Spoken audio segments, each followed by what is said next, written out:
দক্ষিণ বিশ্বরা মার্কাজুল কোরআন ইসলামী একাডেমি ও গ্রামবাসীর উদ্যোগে আজকের এই প্রথম বার্ষিকী ওয়াজ মাহফিলে উপস্থিত সম্মানিত শ্রোতাগণ এবং মঞ্চে উপবিষ্ট আমার খুব কাছের মনে করি আমি এবং খুব পছন্দের একজন বক্তা এবং পাশে আছেন যারা মার্কাজুল কোরআন ইসলামী একাডেমির উপদেষ্টাগণ, দক্ষিণ মিশরা ইউনিয়নের আলেম ওলামাদের নিয়ে যে উপদেষ্টা পরিষদ গঠন করা হয়েছে এবং এখানে উপস্থিত আছে দক্ষিণ মিশরা মার্কাজুল কোরআন ইসলামী একাডেমির মহতামিম সম্মানিত মহতামিম সাইমন মিয়া এবং আমার শ্রদ্ধেয় বড় ভাই আনোয়ার হোসেন।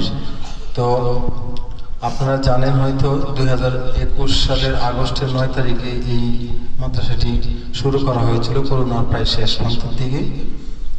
শুরুতে অনেক বাধা বিঘ্ন ছিল।